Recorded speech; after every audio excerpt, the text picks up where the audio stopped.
ఆత్మీయులందరికీ నా హృదయపూర్వక శుభాభివందనములండి. క్రీస్తునందు ప్రియ దేవుని బిడ్డలారా, మన యూట్యూబ్ ఛానల్కి మీ అందరికీ స్వాగతం. ఈ రోజుల్లో మనందరికీ డబ్బు చాలా అవసరం కదా. డబ్బు లేకపోతే సమాజంలో గౌరవం ఉండదు, మన అవసరాలు తీరవు.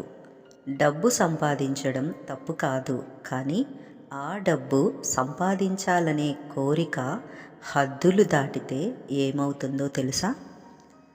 పరిశుద్ధ గ్రంథంలో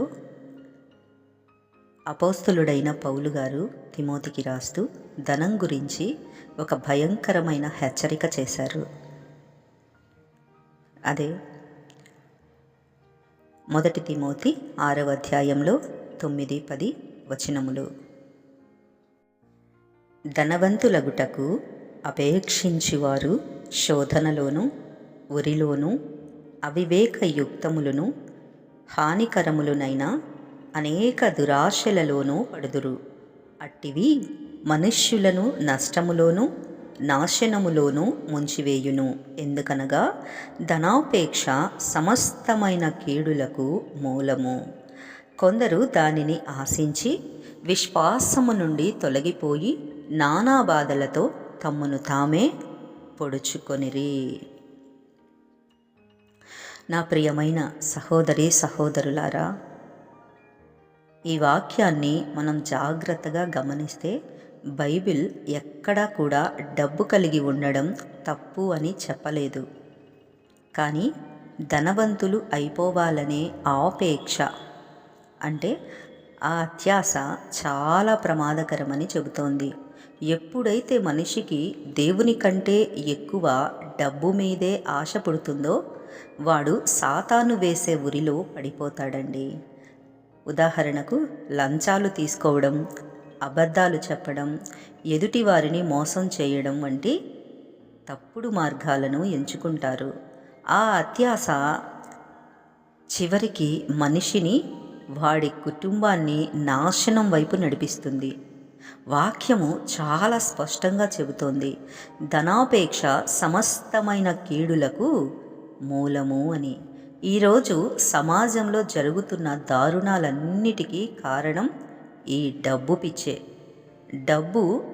డబ్బు కోసం సొంత అన్నదమ్ములను చంపుకుంటున్నారు, తల్లిదండ్రులను వదిలేస్తున్నారు, నమ్మిన స్నేహితులకు వెన్నుపోటు పొడుస్తున్నారు. అంతకంటే ఘోరమైన విషయం ఏమిటంటే, ఈ ధనాపేక్ష వల్ల కొందరు దేవునికి, విశ్వాసానికి దూరమైపోతున్నారు. ఆదివారం ప్రార్థనకు వెళ్ళడం కంటే, దేవుడిని స్తుతించడం కంటే డబ్బు సంపాదించడమే ముఖ్యం అనుకుంటున్నారు. కానీ దేవుని వాక్యం అంటోంది, ప్రియులారా, అలాంటి వారు నెమ్మది లేని జీవితంతో, నానా బాధలతో తమను తామే పొడుచుకుంటారు అని. డబ్బు ఉంటుంది కానీ మనశ్శాంతి ఉండదు ప్రియులారా. నా ప్రియమైన సహోదరి సహోదరులారా, మరి దీనికి పరిష్కారం ఏంటో తెలుసా?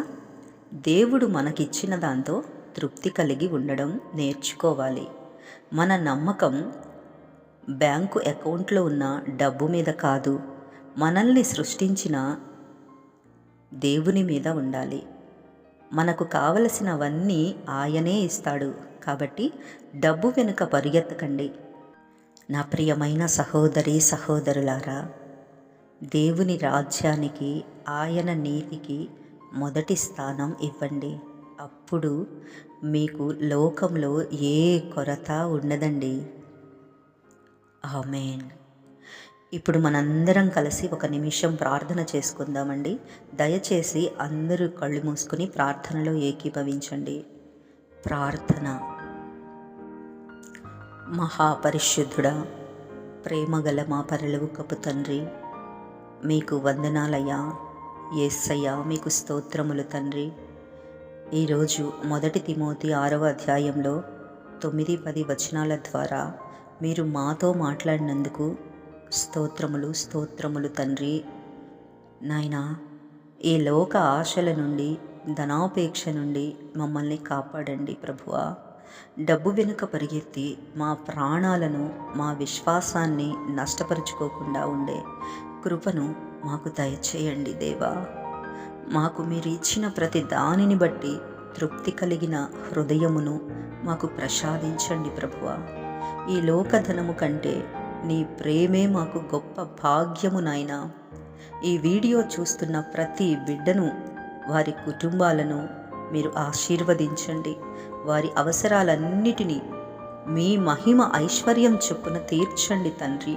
ఎవరైతే అప్పుల బాధలో, ఆర్థిక ఇబ్బందుల్లో ఉండి నెమ్మది లేక ఏడుస్తున్నారో వారికి మీరే సహాయము దయచేసి విడుదల ఇవ్వండి.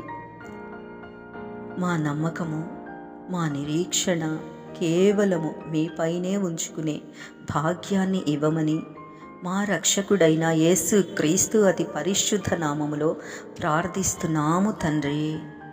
ఆమేన్, ఆమేన్, ఆమేన్. అందరికీ వందనాలండి.